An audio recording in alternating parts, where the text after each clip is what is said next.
Hey, don't worry, we can make the regular old gameplay commentary still. For a topic like this, it's not immediate breaking NHL news that we can dive into and analyze, but it is some very interesting speculation. Take a look at this. It seems like the New York Islanders might not be done because David Pagnotta, moments after the Noah Dobson trade to Montreal, tweeted this out. The Isles remain active, in addition to all their action. Dobson for 16, 17, and Heineman, 16 and 17 trading up in the draft. I'm told some teams have called the Islanders about Matthew Barzal, including Utah and Vancouver. I don't get the sense that anything is close right now, but some clubs have inquired. Now, let's get into semantics here, folks. Because Vancouver and Utah inquiring about a player does not necessarily mean that that player is in play. It's just, hey, Patrik Allvin, hit up Matthew Darche. Yo, fam, are you trading Dobson? Okay, great. What about Barzal? That's as far as it could have gone. Utah could have done the exact same thing. Hey, Darche, are you trading Barzal? This is the thing about these trade ideas and these rumors here. Teams are going to go out there and take a look at the situation in New York and wonder what else is available. It's like a big yard sale going on over here, folks. One of the league's best young defensemen just gets moved, and now everybody is wondering who else is on the chopping block. What else could help out this Islanders team for their goals? Could we interest you in the 15th overall draft pick if you're Vancouver? Could we grab a Matthew Barzal to replace Brock Boeser on the right wing?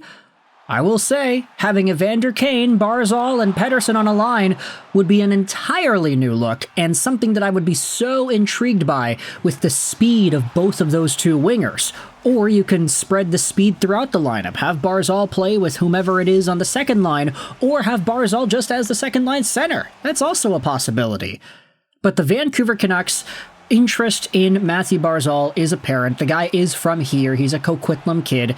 And I find it not surprising at all that Barzal is on the radar of the Vancouver Canucks, according to David Pagnotta.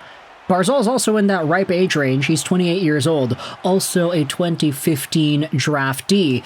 The Canucks are really locking it down with these 2014, 2015 year guys between Connor Garland, Thatcher Demko, Matthew Barzal, if they're able to get him, because, you know, they ended up losing out on a 2015 draftee in Brock Boeser, so ultimately that would be a replacement for the ages. Barzal in this most recent season had only 20 points, but he only had 30 games played. The Islanders, as we noted in all the previous commentaries about Noah Dobson, they haven't really been all too hot the past 12 months. Barzal had 80 points in 80 games the recent year before that. Sure, it doesn't trump his rookie season's worth of point production, where he had 85 points in 82 games and stole the Calder from Brock Boeser, but that year was a little bit different because Barzal wasn't the top guy. There was still John Tavares in New York, and Barzal was unfortunately doomed to fail point production-wise because he didn't have that Tavares to feed off of like he had in his rookie year. Barzal also got so many secondary assists in year one. Okay, I gotta stop talking about it like that because I feel like that's just my 2017-18 me coming back out and showing frustration with the fact that Brock Boeser lost that Calder. But Barzal is a fantastic player. He roves around the ice. He's a very good puck possession caliber guy. He can just go and go and go. He's got wheels for days. He beat Connor McDavid at the NHL All-Star Fastest Skater competition. Barzal's just that guy, and he happens to be from Coquitlam, so there is a really good Vancouver connection here. This is a player whom, if he were to come over to Vancouver, and if the Canucks were able to really feed into all the other rumors that everybody's talking about. Like, let's say the Canucks get Marco Rossi. Let's say they get Matthew Barzal. Let's say they get Bowen Byram for cheap. Patrik Allvin really does have an opportunity to pull things together and to cook a lot more than we would have expected. Everybody's freaking out about Connor Garland. Everybody's freaking out about Brock Boeser leaving. Everybody's freaking out about Artur Shilov's getting traded. There are so many things that you can comfortably raise concerns about with the Vancouver Canucks, but if they just put together a team that is better than the team they had last year, then, I mean, it's a lot easier to buy in, right? And it's a lot easier for Quinn Hughes to potentially buy in. I say last year, not as in like 23-24, I think that's a really difficult task, but last year is in this most previously completed season. A lot easier to do that, right? Just have no JT Miller drama and you're already better. Meanwhile, let's talk about the Utah Hockey Club. I am scared, man. I'm just terrified. This idea that the Utah Hockey Club is not done yet after getting JJ Peterka, still with this young core of guys. Keller, Cooley, Schmaltz, Genther.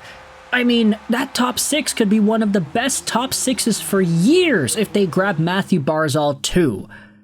Just the overall versatility and the power play of how that Utah team would function. I get that they lost out on Kesselring, who is a very valuable player, but they do have Dmitry Simashev coming right in there to fill in that spot. So the Utah Hockey Club, assuming they're able to get some sort of a trade done for a guy like Barzal, this would be absolutely terrifying. And as a Vancouver Canucks fan, you know, I'm kind of scared about how Utah is going to be faring in that Central Division. They could very well be forced to the outside as a wild card and maybe take some wild card opportunities away from Vancouver. I don't know, man. I think it's quite possible here. And then, finally, there's the last perspective. It's the perspective of the New York Islanders fans themselves. They just traded away Noah Dobson. Imagine if they trade Barzal. If this guy is ultimately available and moved to, which I don't think is going to happen. I mean, it's already been reported that they're going to keep Bo and Barzal, but if Barzal's already being asked about in trade talks again, and if Darsh changes his mind over the next little while here, there could be some huge changes with the way the Islanders are assembled. They might be the next selling team, not just Pittsburgh. If they're willing to shell out all these assets in the now in order to get Shagans, they want Schaefer and James Hagans at the top of the draft, then it ultimately might be the beginning of the end for this version of the New York Islanders and the way we perceive this team.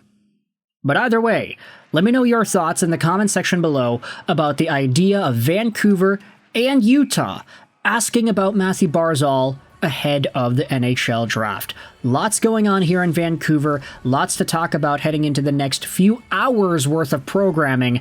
I might need to take a nap, folks. This is the 6th video of the day and it's not even lunchtime yet. Let me know your thoughts in the comment section below about these trade rumors.